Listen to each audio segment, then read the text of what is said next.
Good morning everyone.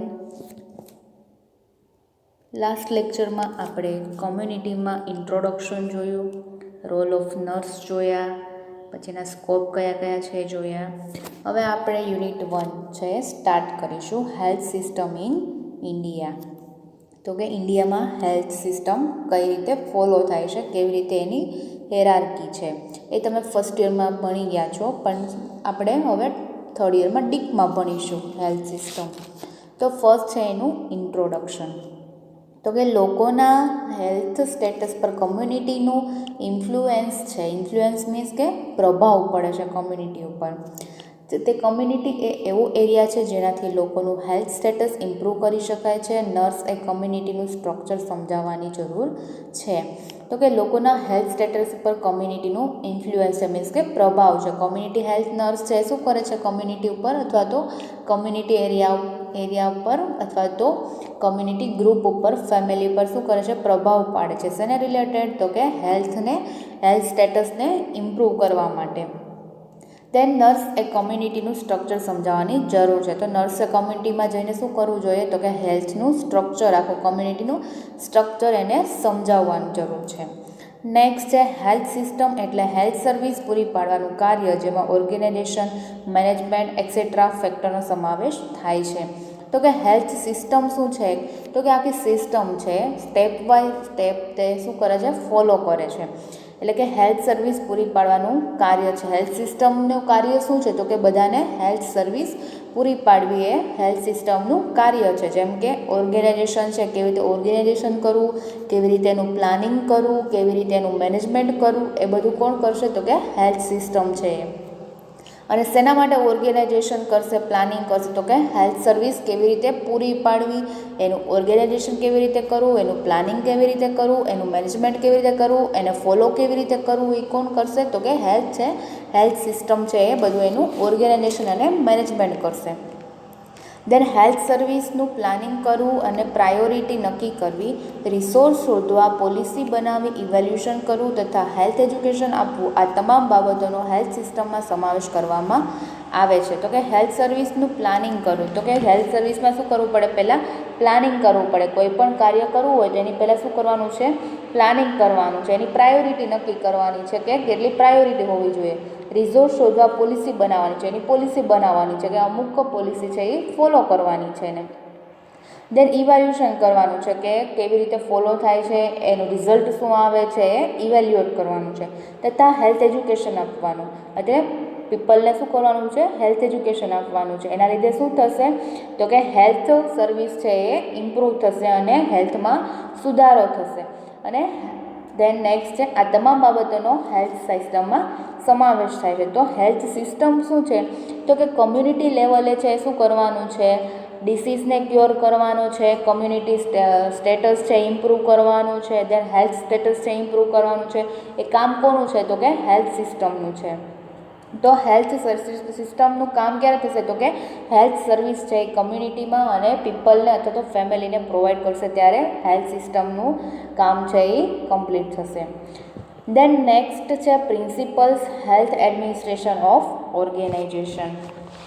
તો કે health એડમિનિસ્ટ્રેશનના principal શું છે? તો કે ફર્સ્ટ છે મુખ્ય જવાબદારીઓ એક વ્યક્તિઓ રાખવામાં આવે છે અને દરેક એક્ટિવિટી માટે અલગ અલગ જવાબદારીઓ સોંપવામાં આવે છે. તો કે એક મુખ્ય જવાબદારી છે કોને સોંપવામાં આવે છે? કોઈ પણ એક વ્યક્તિને સોંપવામાં આવે છે. કેમ? બધું હેન્ડલ કોને કરવાનું? એક મુખ્ય વ્યક્તિ જે રાખેલો હોય એને કરવાનું હોય છે. અને એ શું કરશે? તો કે બધાને કામ છે એ ડિવાઈડ કરી આપશે. દરેક એક્ટિવિટી માટે અલગ અલગ જવાબદારીઓ સોંપવામાં આવે છે. કોઈ એક મુખ્ય માણસ હોય છે, એના નીચે 3-4 વ્યક્તિ કામ કરતા હોય છે. એને શું કરશે? અલગ અલગ છે એ જવાબદારી સોંપશે. શું કામ? તો કે કોઈ એક વ્યક્તિ છે એનાથી બધું કામ થઈ શકવાનું નથી, તો એના લીધે શું રાખશે? નીચે માણસો રાખશે અને એને શું કરશે? અલગ અલગ છે એ વર્ક આપશે અને વર્ક પૂરું કરવા માટે કહેશે. એક્ઝામ્પલ છે પીએચસીની જવાબદારી મેડિકલ ઓફિસરને સોંપે છે. એવી જ રીતે તો કે પીએચસીની બધી જવાબદારી કોની ઉપર હોય છે? તો કે મેડિકલ ઓફિસરની છે. મેડિકલ ઓફિસરની નીચે કોણ આવે છે? તો કે નર્સિંગ સ્ટાફ આવે છે. તો એની જવાબદારી કોણ? પીએચસીની જવાબદારી કોને સોંપશે? તો કે નર્સિંગ સ્ટાફને સોંપશે. એવી રીતે આખી હેરાર્કી ફોલો થાય છે. દેન નેક્સ્ટ છે, જ્યારે કોઈ પણ કાર્ય કરવાનું હોય ત્યારે મેઇન ઓથોરિટીના કોઓપરેશનમાં રહીને કાર્ય કરવું જોઈએ. તો કે કોઈ પણ નવી વસ્તુ કરવાની છે, નવી વસ્તુ તમારે ફાઇન્ડ આઉટ કરવી છે, અથવા તો કંઈક પ્લાનિંગ કરવો છે, અથવા તો કોઈ નવી વસ્તુ શોધી છે, અથવા તો કોઈ પ્લાન છે તમારો કે આવી રીતે આપણે હેલ્થને ઇમ્પ્રૂવ કરવી છે, તો એમ શું કરવાનું છે, તમારે કોઈ પણ કાર્ય કરવું છે તો તમારે કોના ઓથોરિટી નીચે રહેવાનું છે? કોઓપરેશન. ત્યાં જે કોઈ મેઇન ઓથોરિટી છે, મીન્સ કે પીએસસી છે, તો તમારે મેડિકલ ઓફિસરની પરમિશન લઈ અને અથવા તો મેડિકલ ઓફિસર છે એની સાથે કોઓપરેશન કરી અને નક્કી કરવાનું છે અને પછી એ કાર્યને આગળ વધારવાનું છે. દેન નેક્સ્ટ છે, એડમિનિસ્ટ્રેશન ખૂબ જ કુશળતાથી ઇકોનોમિકલ ફાઇનાન્શિયલ બજેટ ઉપર આધારિત હોવું જોઈએ. એડમિનિસ્ટ્રેશન ખૂબ જ કુશળતાથી ઇકોનોમિકલ ફાઇનાન્શિયલ બજેટ ઉપર, કે બધાને પરવડે એવું હોવું જોઈએ. એવું નહીં કે હાઈફાઈ હોવું જોઈએ કે અમુક વ્યક્તિ છે એ સર્વિસ પૂરી ન પાડી શકે અથવા તો અમુક વ્યક્તિ છે સર્વિસ ન લઈ શકે, એવું ન હોવું જોઈએ. કે બધા સર્વિસ લઈ શકે અને બધાને પરવડે એવું ફાઇનાન્સ બજેટ હોવું જોઈએ. જ્યારે કોઈ પણ પ્લાનિંગ કરવાનું હોય ત્યારે તેનું પહેલેથી જ કેરફુલી ફ્રેમવર્ક તૈયાર કરવું તેમજ મુદ્દાઓ તૈયાર કરવા જોઈએ. એટલે કોઈ પણ કામ કરવાનું છે તો એનું પહેલાં શું હોવું જોઈએ? પ્લાનિંગ હોવું જોઈએ. એટલે પ્લાનિંગ કર્યા પછી શું કરવાનું છે? તેનું ફ્રેમવર્ક કરવાનું છે અને પછી જે છે એ ફોલો કરવાના છે. એટલે મેઇન છે એ પહેલાં પ્લાનિંગ કરી લેવું જોઈએ બધા સાથે બેસીને, અને આગળ પછી તે કાર્યની શરૂઆત કરવી જોઈએ. તો મેઇન શું પ્રિન્સિપાલ છે કે બધા સાથે કોઓપરેશન કરવાનું છે.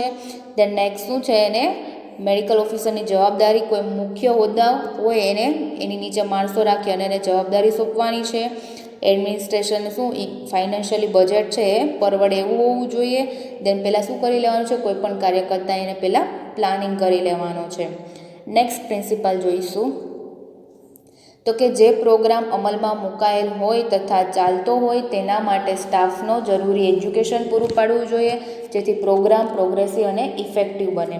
તો કે જે નવો કોઈ પ્રોગ્રામ છે એ અમલમાં મૂકવાનો છે તો સ્ટાફને શું આપવાનું છે? પહેલાં જરૂરી પૂરતું એજ્યુકેશન આપવાનું છે. ન્યૂ ટ્રેન્ડમાં કોઈ ન્યૂ પ્રોગ્રામ તમે મૂકો છો તો સ્ટાફને પહેલાં ટ્રેનિંગ આપવાની છે અથવા તો એને રિલેટેડ એજ્યુકેશન આપવાનું છે. જેથી કરીને શું થશે? જે પ્રોગ્રામ છે એ પ્રોગ્રેસિવ થશે અને ઇફેક્ટિવ થશે. જો એ સ્ટાફને ખબર હશે કે આ પ્રોગ્રામથી આવો બેનિફિટ મળે છે, આ પ્રોગ્રામ આવી રીતે કરવાનો છે, તો એનાથી શું થશે? એ બધાને એજ્યુકેટ કરી શકશે એના માટે. તો એ પ્લાન છે, એ પ્રોગ્રામ છે, કેવો થઈ જશે? પ્રોગ્રેસિવ અને ઇફેક્ટિવ બનશે. એટલે એના માટે શું કરવાનું છે? પહેલાં સ્ટાફને એજ્યુકેશન પૂરું પાડવાનું છે. નેક્સ્ટ છે, હેલ્થની દરેક એક્ટિવિટીમાં લોકોના મંતવ્ય જાણવા જરૂરી છે, જેથી લોકોને યોગ્ય એજ્યુકેશન એન્ડ ઇન્ફોર્મેશન આપી શકાય. હેલ્થ એક્ટિવિટીમાં લોકોનો સાથ સહકાર મેળવી શકાય. તો કે હેલ્થની દરેક એક્ટિવિટીમાં લોકોના મંતવ્ય જાણવાના છે, કે એનો વિચાર શું છે એ આપણે પહેલાં જાણવાનો છે અને પછી શું કરવાનું? એને એજ્યુકેશન અને ઇન્ફોર્મેશન આપી શકાય. જો એ પીપલ એજ્યુકેટેડ હશે ઓલરેડી તો એને બધી ખબર જ હશે, તો આપણે પહેલાં એના મંતવ્ય જાણી લેવાના છે કે એના વિચારો શું છે, એને કેટલું આવડે છે એ જાણી અને પછી એને શું કરવાનું છે? એજ્યુકેશન આપવાનું છે અને ઇન્ફોર્મેશન આપવાની છે. દેન હેલ્થ એક્ટિવિટીમાં લોકોનો સાથ સહકાર મેળવી શકાય. નેક્સ્ટ છે, દરેક પ્રોગ્રામનું પ્લાનિંગ સાયન્ટિફિક બેઝ ઉપર હોવું જોઈએ. બરાબર છે? કોઈ પણ પ્રોગ્રામ તમે કરો છો તો એનું પ્લાનિંગ શેના ઉપર હોવું જોઈએ? સાયન્ટિફિક બેઝ ઉપર, નહીં કે અંધશ્રદ્ધા હોવી જોઈએ કે નહીં કે કોઈ ખોટા બાનું હોવું જોઈએ. બરાબર છે? તો તમારો પ્લાનિંગ છે સાયન્ટિફિક રીતે હોવો જોઈએ, કે એનું કોઈ રીઝન હોવું જોઈએ. નેક્સ્ટ છે, જે પ્રોગ્રામ ચાલતો હોય તેનું ઇફેક્ટિવ ઇવેલ્યુશન અને પ્રોગ્રેસ જાણવા જરૂરી છે. તમે કોઈ પ્રોગ્રામ નવો બહાર પાડ્યો છે તો એનું શું કરવાનું છે? ઇફેક્ટિવ ઇવેલ્યુશન કરવાનું છે. ઇવેલ્યુશન મીન્સ એનું રિઝલ્ટ જોવાનું છે, કે તમે પ્રોગ્રામ સ્ટાર્ટ કર્યો છે તો એનું રિઝલ્ટ તમને કેટલું મળે છે, એનો પ્રોગ્રેસ કેટલો છે, લોકોમાં એની જાગૃતતા કેટલી છે, એ બધું ચેક કરવાનું છે. નેક્સ્ટ છે, સ્ટાફ માટે તેમજ હેલ્થ ટીમના દરેક મેમ્બર માટે અનુકૂળ વર્કિંગ કન્ડિશન પૂરી પાડવી જોઈએ. તો કે સ્ટાફ માટે તેમજ હેલ્થ ટીમના દરેક મેમ્બર માટે અનુકૂળ વર્કિંગ કન્ડિશન પૂરી પાડવાની છે. એવું નહીં કે કોઈને વધારે કામ આપવાનું, કોઈને ઓછું કામ આપવાનું, બધાને લેવલ કામ આપવાનું છે, કે જેથી એને પૂરું થઈ જાય. અને જે વ્યક્તિને જે કામ સોંપવામાં આવે એને પૂરું કરવાનું જરૂરી રહેશે. અને શું છે કે જે વ્યક્તિને જે કામ આવડતું હોય એવું એ વ્યક્તિને કામ આપવાનું છે. એટલે શું જોવાનું છે કે પહેલાં સ્ટાફની અથવા તો સ્ટાફ મેમ્બરની અથવા તો હેલ્થ ટીમની અનુકૂળતા જોવાની છે અને એની કન્ડિશન જોવાની છે કે એ પૂરું કામ કરી શકશે કે નહીં. તો આ છે principle of the administration organisation. Next આપણે જોઈશું organisational setup. Most IMP question છે. ઓર્ગેનાઇઝેશનલ સેટઅપ મીન્સ કે હવે જે સિસ્ટમ છે એ સ્ટાર્ટ થઈ છે કે કેવી રીતે હેરાર્કી ફોલો થાય છે. તો કે ઓર્ગેનાઇઝેશન સેટઅપમાં શું છે તો આપણે જોઈશું નીચે. તો કે હેલ્થ સિસ્ટમનો મેઇન એમ હેલ્થ ડેવલપમેન્ટ છે, એટલે કે હેલ્થ સ્ટેટસ ઊંચું લાવવાનો છે. ઇન્ડિયામાં કુલ 29 સ્ટેટ અને 7 કેન્દ્રશાસિત પ્રદેશ છે. તો કે હેલ્થ સિસ્ટમ છે એનો મેઇન ગોલ શું છે તો કે હેલ્થ સ્ટેટસને ઊંચું લાવવું અને ડિસીઝ કન્ડિશનનો રેશિયો ઓછો કરવો. બરાબર છે. હેલ્થ સ્ટેટસ ઊંચું લાવવાનું છે, બધા હેલ્ધી રહે, સ્વચ્છ રહે, એવો એનો મેઇન ગોલ છે. તો આપણે ઇન્ડિયામાં 29 છે એ સ્ટેટ છે અને 7 છે એ કેન્દ્ર શાસિત પ્રદેશ છે. તો ભારતના બંધારણ પ્રમાણે કમ્યુનિટીમાં રહેતા લોકોને હેલ્થકેર પૂરી પાડવા માટે દરેક સ્ટેટ સ્વતંત્ર છે. તેથી દરેક સ્ટેટને પોતાની હેલ્થકેર સિસ્ટમ હોય છે. તો કે ભારતના બંધારણ પ્રમાણે કમ્યુનિટીમાં રહેતા લોકોને હેલ્થકેર પૂરી પાડવા માટે દરેક સ્ટેટ સ્વતંત્ર છે. દરેક સ્ટેટ સ્વતંત્ર છે મીન્સ કે 29 જે સ્ટેટ છે એ પોતપોતાની રીતે કમ્યુનિટીમાં શું કરે છે, હેલ્થ સિસ્ટમ અથવા તો હેલ્થ સર્વિસ છે એ પૂરી પાડે છે. અને બધાની હેલ્થ સર્વિસ અને હેલ્થ સિસ્ટમ છે કેવી છે, ડિફરન્ટ છે. જ્યાં જેને વધારે મહત્ત્વ હોય એ કેર આપવાની હોય છે. તેથી દરેક સ્ટેટને પોતાની હેલ્થકેર સિસ્ટમ હોય છે. એટલે દરેક સ્ટેટને પોતાની હેલ્થકેર સિસ્ટમ હોય જ છે અને શું કરે છે, ડિફરન્ટ રીતે ફોલો કરે છે. અને શું કરે છે કે જેને જે સર્વિસની જરૂર હોય એ સર્વિસ પૂરી પાડે છે. એવું નહીં કે એક દેશમાં આ સર્વિસ છે તો બીજા દેશમાં બી એવી સર્વિસ અવેલેબલ હોય જ, પણ જો ત્યાં જરૂર હોય તો એ સર્વિસ છે એ અવેલેબલ રહેશે. બાકી દરેક સ્ટેટમાં છે અલગ હેલ્થ સિસ્ટમ અને અલગ સર્વિસ હશે. નેક્સ્ટ છે ભારત સરકારની મુખ્ય જવાબદારીઓ હેલ્થકેર પ્લાનિંગ કરવું, પોલિસી બનાવી તેમજ જાળવવાનું, તેમજ રાજ્ય સરકાર સાથે કોઓર્ડિનેશન જાળવવાનું. બરાબર છે. તો ભારત સરકારની મુખ્ય જવાબદારી શું છે તો કે હેલ્થ કેરનું પ્લાનિંગ કરવું, કે કેવી રીતે હેલ્થ સર્વિસ પૂરી પાડશે, કેવી રીતે હેલ્થ સિસ્ટમ બનશે, એ કોનું કામ છે તો કે ભારત સરકારનું કામ છે. દેન નેક્સ્ટ પોલિસી બનાવી, કે શું છે કે હેલ્થ સિસ્ટમ માટે પોલિસી બનાવવાની છે. દેન તેમનું જાળવવા તેમજ રાજ્ય સરકાર સાથે કોઓર્ડિનેશન જાળવવું. તો રાજ્ય સરકાર સાથે શું કરવાનું છે, એને કોઓર્ડિનેશન જાળવીને આખી સિસ્ટમ બનાવવાની છે. દેન નેક્સ્ટ છે ઇન્ડિયામાં હેલ્થ સર્વિસ માટેનું ઓર્ગેનાઇઝેશન નેશનલ લેવલથી શરૂ થઈ અને ગ્રામ્ય વિસ્તારમાં સબ સેન્ટર લેવલ સુધી વિસ્તરેલ છે. તો કે ઇન્ડિયામાં આપણે ડીપમાં જોઈશું ઇન્ડિયાની હેલ્થ સર્વિસ કેવી રીતે પૂરી પાડે છે. તો કે ઇન્ડિયામાં હેલ્થ સર્વિસ માટેનું ઓર્ગેનાઇઝેશન છે એ ક્યાંથી સ્ટાર્ટ થાય છે તો કે નેશનલ લેવલથી શરૂ થાય છે અને ગ્રામ્ય વિસ્તારે સબ સેન્ટર લેવલ સુધી વિસ્તરેલ છે. તો કે નેશનલ લેવલની હોસ્પિટલથી લઈને અને ગ્રામ્ય વિસ્તારમાં સબ સેન્ટર હોય, પીએચસી હોય, સીએચસી હોય, ત્યાં સુધી શું છે એ લેવલે વિસ્તરેલ છે. દેન હેલ્થ સર્વિસ માટેનું વહીવટી માળખું નીચેના સ્તરમાં વહેંચાયેલ છે. બરાબર છે. હેલ્થ સર્વિસ છે એનું માળખું છે 4 લેવલમાં વહેંચાયેલું છે. ફર્સ્ટ છે નેશનલ લેવલ ઓર સેન્ટ્રલ લેવલે હોય છે. સેકન્ડ છે સ્ટેટ લેવલે હોય છે. થર્ડ ડિસ્ટ્રિક્ટ લેવલ અને ફોર્થ છે બ્લોક એન્ડ લોકલ લેવલ. તો ફર્સ્ટ છે એ નેશનલ લેવલે હોય છે, સેન્ટ્રલ લેવલે હોય છે હોસ્પિટલ. દેન સેકન્ડ વન એના નીચે કઈ ફોલો થાય છે, સ્ટેટ લેવલે ફોલો થાય છે. દેન નેક્સ્ટ છે ડિસ્ટ્રિક્ટ લેવલે આવેલી હોય છે અને block and local level means ગ્રામ્ય વિસ્તારોમાં અને વિલેજમાં ફોલો થાય છે. તો આપણે નેક્સ્ટ પેજમાં જોઈશું આખું એ માળખું કેવી રીતે બનાવેલું છે. તમે ડીપમાં આગળ આપણે એને ભણીશું. તો જે ફર્સ્ટ છે આપણે નેશનલ લેવલ ઓર સેન્ટ્રલ લેવલ છે એ આપણે હવે ડીપમાં જોઈએ. આ કોષ્ટકમાં તમે જોઈ શકો છો હેરાર્કી વાઇઝ, અને આ હેરાર્કી આપણે ડીપમાં સ્ટડી કરીશું એમની. તો ફર્સ્ટ છે નેશનલ લેવલ ઓર સેન્ટ્રલ લેવલે. તો નેશનલ લેવલે અને સેન્ટ્રલ લેવલે કેવી રીતે હેલ્થ સર્વિસ પ્રોવાઈડ થાય છે, એમાં કોનો સમાવેશ થાય છે, કયા મિનિસ્ટર આવે છે, કયા ડેપ્યુટી મિનિસ્ટર આવે છે, એ આપણે જોઈશું. તો ફર્સ્ટ છે નેશનલ લેવલ ઓર સેન્ટ્રલ લેવલ. તો સેન્ટ્રલ હેલ્થ સિસ્ટમની ગોઠવણીમાં નીચે દર્શાવેલ 3 બાબતોનો સમાવેશ થાય છે. કયા 3 બાબતોનો સમાવેશ થાય છે તો કે યુનિયન મિનિસ્ટ્રી ઓફ હેલ્થ અને ફેમિલી હેલ્થ વેલ. દેન સેકન્ડ છે સેન્ટ્રલ કાઉન્સિલ ઓફ હેલ્થ અને થર્ડ છે DGHS means direct general of health and family welfare service. તો કે નેશનલ લેવલ છે તો એના નીચે 3 ટાઈપ પડે છે, 3 ટાઈપના એરઆરકી હોય છે. કયા કયા? તો કે union minister of health and family welfare, second છે સેન્ટ્રલ કાઉન્સિલ ઓફ હેલ્થ અને થર્ડ છે DGHS direct general of health and family welfare service. તો એમાં ફર્સ્ટ છે union ministry of health and family welfare, એ આપણે ડીપમાં જોઈશું. તો ફર્સ્ટ છે જેના વડા કેબિનેટ મંત્રી હોય છે, બરાબર છે, કેબિનેટ મંત્રી હોય છે union ministry of health and family welfare. તો એમાં ફર્સ્ટ એક મેઇન માણસ હોય છે, કેબિનેટ મિનિસ્ટર કહેવામાં આવે છે એને, જે લોકો દ્વારા ચૂંટાયેલ હોય છે. એટલે મીન્સ કે એને પેલું ચૂંટવામાં આવે છે લોકો દ્વારા, લોકો ચૂંટણી કરે છે અને એને વોટ આપે છે અને વોટ આપીને એને ચૂંટવામાં આવેલા છે. એટલે એમ કહેવાય છે કે લોકો દ્વારા એ ચૂંટાયેલા હોય છે, જેને રાજકીય રીતે નીમવામાં આવે છે. રાજકીય રીતે મીન્સ પોલિટિક્સ રીતે એને નીમવામાં આવે છે. State health minister and deputy minister પણ રાજકીય રીતે નીમેલા હોય છે. એટલે કે જે કેબિનેટ મંત્રીને નીચે આવતા હેલ્થ મિનિસ્ટર અને ડેપ્યુટી મિનિસ્ટર છે એ બી છે શું થાય છે, ચૂંટાયેલા હોય છે, રાજકીય રીતે નીમડાયેલા હોય છે. એટલે મીન્સ કે એની ચૂંટણી કરવામાં આવે છે, એને નીમવામાં આવે છે, વોટ આપવામાં આવે છે, જેના વોટ વધારે હોય એને નિમણૂક કરવામાં આવે છે. તો નેક્સ્ટ અંદર આપણે ડિટેલમાં સ્ટાર્ટ કરીએ. તો ફર્સ્ટ છે યુનિયન હેલ્થ મિનિસ્ટરમાં 2 ડિપાર્ટમેન્ટ હોય છે, હેલ્થ ડિપાર્ટમેન્ટ અને સેકન્ડ છે ફેમિલી વેલફેર ડિપાર્ટમેન્ટ.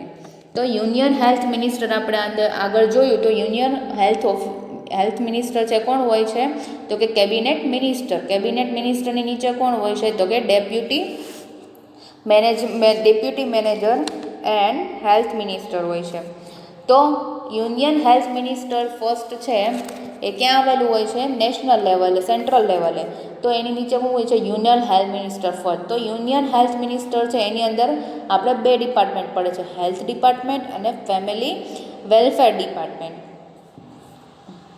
દેન એની અંદર શું છે, union minister of health and family welfare, ministry of health family and welfare cabinet minister. Cabinet minister હોય છે એની નીચે 2 હોય છે, ડિપાર્ટમેન્ટ ઓફ હેલ્થ અને department of family welfare department, એ આપણે ઉપર જોયું. તો આગળ જોયું એવી રીતે તે union minister of health and family welfare હોય છે, એના નીચે કોણ આવે છે, કેબિનેટ મંત્રી ચૂંટાય છે અને એના 2 ટાઈપ પડે છે, ડિપાર્ટમેન્ટ ઓફ હેલ્થ અને ડિપાર્ટમેન્ટ ઓફ ફેમિલી વેલફેર. તો ડિપાર્ટમેન્ટ ઓફ હેલ્થમાં કોણ નીચે હોય છે, તો કે secretary to the government of India. Government of ઇન્ડિયાના સેક્રેટરી હોય છે, એની નીચે જોઈન્ટ સેક્રેટરી કામ કરે છે, એની નીચે ડેપ્યુટી સેક્રેટરી અને એની નીચે એડમિનિસ્ટ્રેટિવ સ્ટાફ વર્ક કરતો હોય છે. એવી જ રીતે ડિપાર્ટમેન્ટ ઓફ ફેમિલી વેલફેરમાં કોણ કરે છે, તો કે કમિશનર રિજિયન ડાયરેક્ટર, એની નીચે જોઈન્ટ સેક્રેટરી હોય છે, એની નીચે DS secretary. DS secretary means deputy secretary હોય છે અને AS means administrative staff work કરતો હોય છે. તો આમાં છે union minister of health and family વેલફેરમાં આવી રીતે હેરાર્કી ફોલો થાય છે. તો ફર્સ્ટ આપણે વર્ક જોઈશું ડિપાર્ટમેન્ટ ઓફ ફેમિલી વેલફેર. તો ડિપાર્ટમેન્ટ ઓફ ફેમિલી વેલફેર છે, તો ડિપાર્ટમેન્ટ ઓફ ફેમિલી વેલફેર 1966માં બનેલું છે. તે ministry of health and family વેલફેરનો એક ભાગ છે. તો કે ડિપાર્ટમેન્ટ ઓફ ફેમિલી વેલફેરની ક્યારે બનેલું હતું, તો કે 1966માં, અને તેની શોધ કોણે કરી, તો કે ministry of health and family વેલફેરનો એક ભાગ છે. નેક્સ્ટ છે ગવર્મેન્ટ ઓફ ઇન્ડિયાનો સેક્રેટરી, જ્યાં minister of health and family વેલફેરનો હેડ હોય છે અને જે ફેમિલી વેલફેર ડિપાર્ટમેન્ટનો ઓવરઓલ ઇન્ચાર્જ હોય છે અને તે કમિશનર તેમજ એડિશનલ જોઈન્ટ સેક્રેટરીને આસિસ્ટ કરે છે. તો ગવર્મેન્ટ ઓફ ઇન્ડિયાનો જે સેક્રેટરી છે, ડિપાર્ટમેન્ટ ઓફ હેલ્થ છે અથવા તો ડિપાર્ટમેન્ટ ઓફ ફેમિલી વેલફેર છે, એની નીચે શું આવે છે, ઇન્ડિયાનો સેક્રેટરી આવે છે, ગવર્મેન્ટ ઓફ ઇન્ડિયા સેક્રેટરી. તે શું કરે છે, તો કે મિનિસ્ટર ઓફ હેલ્થ છે એન્ડ ફેમિલી વેલફેરનો હેડ છે, કે જે કેબિનેટ મિનિસ્ટર છે એનું શું કરે છે, ફેમિલી વેલફેર ડિપાર્ટમેન્ટનો ઓવરઓલ ઇન્ચાર્જ હોય છે. સેક્રેટરી શું કહેવામાં આવે છે, તો કે ઓવરઓલ હેલ્થ વેલફેર છે, ફેમિલી વેલફેર ડિપાર્ટમેન્ટ છે, એનું શું કહેવામાં આવે છે, ઇન્ચાર્જ કહેવામાં આવે છે અને તે કમિશનર તેમજ એડિશનલ જોઈન્ટ સેક્રેટરીને આસિસ્ટ કરે છે. તો ડિપાર્ટમેન્ટ ઓફ ફેમિલી વેલફેર છે એની નીચે કોણ આવશે, તો કે ડિપાર્ટમેન્ટ ઓફ ઓવરઓલ ઇન્ચાર્જ આવશે. એ ઇન્ચાર્જ કોને કામ આપે છે, તો કે કમિશનર રિજિયન ડાયરેક્ટર અને જોઈન્ટ સેક્રેટરીને આસિસ્ટ કરે છે. મીન્સ એને હેલ્પ કરે છે. નેક્સ્ટ છે function of union minister of health. તો the function of union minister of health and family welfare, એનું ફંક્શન શું છે, કામ શું કરે છે, તો કે ઇન્ડિયા હેલ્થ મિનિસ્ટરના કાર્યને બંધારિત કલમ 246 મુજબ 2 ભાગમાં વહેંચવામાં આવી છે. તો એની કલમ બનાવવામાં આવી છે 246. તો કે ઇન્ડિયન હેલ્થ મિનિસ્ટરના કાર્યને બંધારણીય કલમ 246 મુજબ 2 ભાગમાં વહેંચવામાં આવે છે. ફર્સ્ટ છે યુનિયન લિસ્ટ અને સેકન્ડ છે કોન્કરન્ટ લિસ્ટ. તો યુનિયન લિસ્ટ આપણે ડીપમાં જોઈએ કે એમાં શું કરવામાં આવે છે, તો કે યુનિયન લિસ્ટમાં શું જોવામાં આવે છે, તો કે ઇન્ટરનેશનલ હેલ્થ રિલેશન મેન્ટેન કરવા, એક દેશનો રોગ બીજા દેશમાં ન જાય તે માટે એરપોર્ટ ઉપર હેલ્થ ચેકઅપની વ્યવસ્થા કરવામાં આવે છે. તો કે યુનિયન લિસ્ટ છે તો એનું કાર્ય શું છે, તો કે ઇન્ટરનેશનલ હેલ્થ રિલેશન મેન્ટેન કરવાનું છે. એટલે કે ઇન્ટરનેશનલ સેન્ટ્રલ લેવલે એનું હેલ્થ મેન્ટેન કરવાનું કાર્ય છે. અને એમાં શું કરવાનું છે, તો કે એક દેશનો રોગ છે બીજા દેશમાં ન જાય એના માટે શું કરવાનું છે, એરપોર્ટ ઉપર હેલ્થ ચેકઅપ કરવાનું છે, એની વ્યવસ્થા કરવામાં આવે છે. જેમ કે કોઈ એક દેશ અમેરિકા છે તો અમેરિકાના એરપોર્ટ ઉપર એક હેલ્થ વર્કર રાખવામાં આવે છે અને શું કરશે, કોઈ ત્યાંનો વ્યક્તિ છે એને અહીંયા ઇન્ડિયામાં આવવું હોય તો એનું પૂરેપૂરું પહેલાં હેલ્થ ચેકઅપ કરશે. જો એને કોઈ રોગ હશે તો એને આવવા દેશે નહીં. અત્યારનું લાઈવ એક્ઝામ્પલ આપણે કોરોના લઈ શકીએ છીએ કે કોરોના જેને હોય છે એને કોઈ ટ્રાવેલિંગ કરવા દેતા નથી. એવી જ રીતે શું કામ, તો કે ત્યાંથી જે રોગ છે એ આપણે બીજા દેશમાં જઈ શકીએ એટલા માટે છે એ આપણે એનું પહેલાં ચેકઅપ કરવાનું રહે છે અને પછી જ એને ટ્રાવેલિંગ કરવા દેવામાં આવે છે. તેનું ફર્સ્ટ ફંક્શન છે ઇન્ટરનેશનલ હેલ્થ રિલેશન મેન્ટેન કરવાનું હોય છે કે એક બીજા દેશમાં રોગ ન ફેલાય એના માટે એરપોર્ટ ઉપર પહેલાં હેલ્થ ચેકઅપ કરવાની વ્યવસ્થા કરવામાં આવે છે. દેન સેકન્ડ છે administration of central institute. Example છે all India institute of hygiene Calcutta અને institute for the central of communicable disease New Delhi. તો એને શું કરવાનું છે, તો કે all Indian institute of hygiene છે કલકત્તામાં એક્ઝામ્પલ લીધું છે એડમિનિસ્ટ્રેશન ઓફ સેન્ટ્રલ ઇન્સ્ટિટ્યૂટ. તો આવી ઇન્સ્ટિટ્યૂટ આવેલી છે ઘણી જગ્યાએ.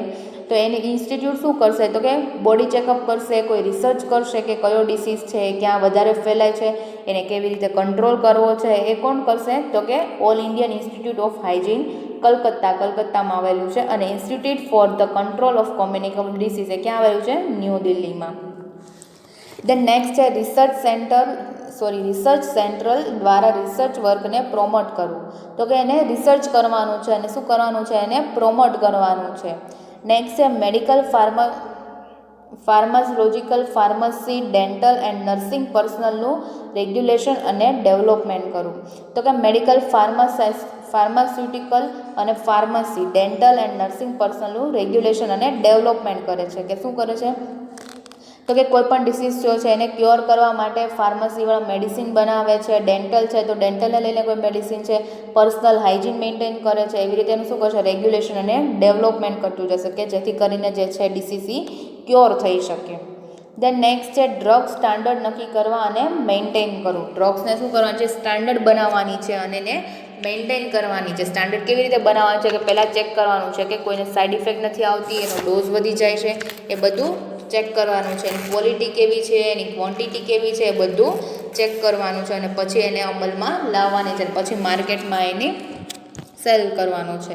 એટલા માટે નેક્સ્ટ આપણે જોઈશું વસ્તી ગણતરી તથા બીજા હેલ્થ સ્ટેટિસ્ટિકલ ડેટા મેળવવા અને તેને પબ્લિક કરવા. બરાબર છે. તો વસ્તી ગણતરી કરવાની છે અને હેલ્થ સ્ટેટિસ્ટિકલ ડેટા મેળવવાના છે કે કેટલી વસ્તી છે. આપણે જોઈશું કે અત્યારે બધા ઘરે ઘરે નામ લખાવવા આવે છે તો શું કરે છે, એનાથી એ વસ્તી ગણતરી કરે છે કે કેટલી વસ્તી વધારો થાય છે, કેટલો વસ્તી ઘટાડો થાય છે, એ બધું શું કરે છે, આખું સ્ટેટિસ્ટિક બનાવે છે અને એને શું કરવાનું છે, પબ્લિશ કરવાનું છે. તો બધા લોકોને ખબર પડે કે કેટલી વસ્તી ગણતરી છે, કેટલી વસ્તી છે દેશમાં, અથવા તો કેટલા લોકો બર્થ થાય છે અને કેટલા લોકોનું ડેથ થાય છે. વસ્તી ગણતરી આપણે પબ્લિશ કરવાની છે. પણ શું કેવી રીતે કરવાની છે, તો કે વસ્તી ગણતરી કરીને.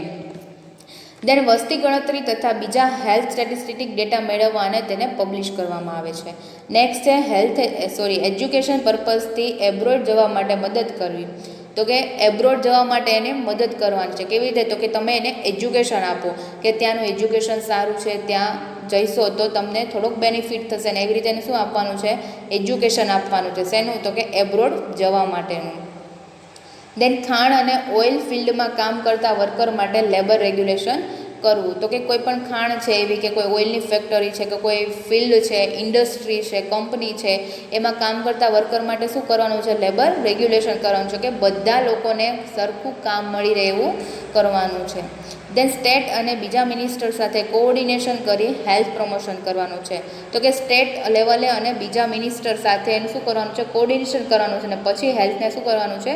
પ્રમોશન કરવાનું છે. એકલા બેસીને કોઈ પણ નિર્ણય લઈ લેવાનો નથી. એનું ડિસ્કશન છે સ્ટેટ લેવલે અથવા તો કોઈ બીજા મિનિસ્ટર છે, કોઈ સ્ટેટના બીજા મિનિસ્ટર છે, એને આજે શું કરવાનું છે? કોઓર્ડિનેશન એટલે કે વાતચીત કરી અને હેલ્થનું પ્રમોશન કરવાનું છે. તો આ હતું આપણે ફર્સ્ટ શું જોયું? Function of the union minister of health and family welfare. તો એના બે ટાઈપમાં છે, યુનિયન લિસ્ટ અને કનકરન્ટ લિસ્ટ. તો એમાં યુનિયન લિસ્ટમાં આપણે જોયું. દેન સેકન્ડ હવે જોઈશું કનકરન્ટ લિસ્ટ. તો કોનકરન્ટ લિસ્ટમાં આપણે કોનકરન્ટ લિસ્ટના ફંક્શન જોઈએ. તો ફર્સ્ટ છે કમ્યુનિકેબલ ડિસીઝને પ્રિવેન્ટ કરવો. તો કે કમ્યુનિકેબલ ડિસીઝને શું કરવાનો છે? અટકાવવાનો છે. તેન ખોરાકને દૂષિત થતો અટકાવવા અને તેની ગુણવત્તા જાળવી રાખવી. તો કે ખોરાકને દૂષિત નથી કરવાનો અને જો દૂષિત થતો હોય તો એની ગુણવત્તાને જાળવી રાખવાની છે. ખોરાક દૂષિત નથી કરવાનો, વાસી ખોરાક નથી રાખવાનો, એવું એને નોલેજ આપવાનું છે. દેન ડ્રગ એન્ડ પોઈઝનને કંટ્રોલ કરવી. ડ્રગ્સ લેતું હોય કોઈ, પોઈઝન લેતું હોય તો એને શું કરવાનું છે? કંટ્રોલ કરવાનું છે. દેન વાઇટલ સ્ટેટિસ્ટિક કલેક્ટ કરવા અને પબ્લિશ કરવા. વાઇટલ સ્ટેટિસ્ટિક શું કરવાના છે? કલેક્ટ કરવાના છે, આંકડા બધા, અને એને પબ્લિશ કરવાના છે. Then labour welfare. Labour welfare means સરખું બધાને કામ મળી રહે, લેબર છે કમ્પ્લીટ સ્વસ્થ હોવા જોઈએ, એ બધું ધ્યાન રાખવાનું છે એને. નેક્સ્ટ ઇકોનોમિકલ અને સોશિયલ પ્લાનિંગ કરવાનો છે. ઇકોનોમિકલ રીતે જો કોઈ લોકો ઇકોનોમિક પુઅર હોય તો આપણે એનો આખો પ્લાનિંગ કરવાનો છે એનો. સોશિયલી અને ઇકોનોમિકલ રીતે પુઅર હોય તો એ લોકોને પૂરેપૂરી આપણે હેલ્થ સર્વિસ આપવાની છે, ગવર્મેન્ટમાં જઈને પૂરી કેર આપવાની છે, એજ્યુકેશન આપવાનું છે, બધું કરવાનું છે. Then population control and family planning કરવાનું છે. અત્યારે પોપ્યુલેશન વધે છે તો આપણે એને પોપ્યુલેશનને લઈને એને નોલેજ આપવાનું છે, એજ્યુકેશન આપવાનું છે, ફેમિલી પ્લાનિંગ આપણે એને સમજાવવાનું છે કે આવી રીતે ફેમિલી પ્લાનિંગ કરી શકાય છે. તો આ તો કનકરન્ટ લિસ્ટના ફંક્શન. તો શું છે એમાં? તો કે કોમ્યુનિકેબલ ડિસીઝ છે એને પ્રિવેન્ટ કરવાનું છે, ખોરાકને પ્રદૂષિત નથી થવાનો, ડ્રગ અને પોઈઝન નથી લેવાનું અને એને કંટ્રોલમાં લાવવાનું છે, વાઇટલ સ્ટેટિસ્ટિક કલેક્ટ કરવાના છે, દેન છે લેબર વેલફેર આપવાનું છે, ઇકોનોમિકલ અને સોશિયલ પ્લાનિંગ બનાવવાનો છે અને પોલ્યુશનને કંટ્રોલમાં લાવવાનું છે અથવા તો પોપ્યુલેશનને કંટ્રોલ લાવવાનું છે અને ફેમિલી પ્લાનિંગ કરવાનું છે. તો નેક્સ્ટ આપણે જોઈશું અંદર સેકન્ડ છે direct general of health service, DGHS એટલે કે direct general of health service. તો આપણે એનું ઓર્ગેનાઇઝેશન જોઈશું. તો એના ઓર્ગેનાઇઝેશનમાં આપણે ડિટેલમાં સ્ટડી કરીશું. તો ફર્સ્ટ આવશે medical and public health mental health માટે DGHS એ યુનિયન ગવર્મેન્ટનું ઇન્ડિયા એડવાઇઝર છે. તો DGHS માટે કોણ છે? Union government of India advise કરે છે. તો કે DGHSનું ફૂલ ફોર્મ શું છે? તો કે direct general of health service. તો કે મેડિકલ અને પબ્લિક હેલ્થ મેન્ટલ હેલ્થ માટે DGHS એ યુનિયન ગવર્મેન્ટ ઇન્ડિયા એડવાઇઝર છે. તો એના ફંક્શન શું છે DGHSના?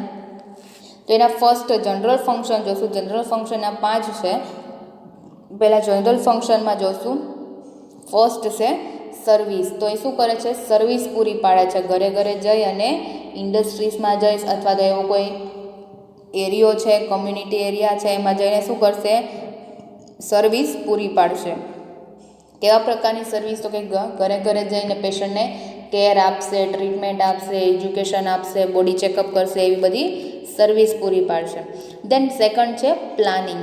તો એ પ્લાનિંગ કરશે કેવી રીતે કોઈ વસ્તુનો ફોલો કરવો છે. તો પહેલાં પ્લાન બનાવશે કે કેવી રીતે પેશન્ટને ટ્રીટ કરવાનું છે, કેવી રીતે ઘરે ઘરે જઈ અને ટ્રીટ આપવાનું છે, કઈ મેડિસિન આપવાની છે, કેવી રીતે કંટ્રોલ કરવાનું છે, કેવી રીતે એજ્યુકેશન આપવાનું છે, એનું શું કરશે? પહેલાં પ્લાનિંગ કરશે. દેન થર્ડ છે કોઓર્ડિનેશન. એ પ્લાનિંગ કર્યા પછી શું કરશે? એ કોઓર્ડિનેશન કરશે એકબીજા સાથે કે આ સરખું છે ને જો હજી કોઈ આમાં મિસ્ટેક હોય તો આપણે જેને સુધારી શકશું. એટલે એકબીજા સાથે કોઓર્ડિનેશન કરશે. નેક્સ્ટ છે પ્રોગ્રામ બનાવશે કે કોઈ વિટામિન એ ડેફિશિયન્સી પ્રોગ્રામ છે, આયર્ન ડેફિશિયન્સી પ્રોગ્રામ છે, પ્રોગ્રામ એને પૂરા પાડશે. સ્કૂલ હેલ્થ પ્રોગ્રામ છે બધા. દેન ફિફ્થ છે appraisal. Appraisal means something and some new. કોઈ ન્યૂ ફાઇન્ડ આઉટ કરશે, કંઈ ન્યૂ વિચાર આવશે અને કંઈક નવું કરશે, એને કહેવાશે appraisal, something new and some one. Then second છે સ્પેસિફિક ફંક્શન. શું છે DGHSનું? તો ફર્સ્ટ છે ઇન્ટરનેશનલ હેલ્થ રિલેશન મેન્ટેન કરવા. એક દેશનો રોગ બીજા દેશમાં ન જાય તે માટે એરપોર્ટ ઉપર હેલ્થ ચેકઅપની વ્યવસ્થા કરવામાં આવે છે. એ આપણે આગળ જોઈ લીધું.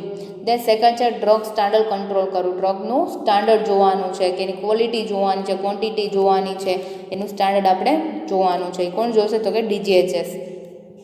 દેન મેડિકલ સ્ટોર છે, medical store departments Mumbai, Chennai, Kolkata, Kerala union government medical store depots ચલાવે છે.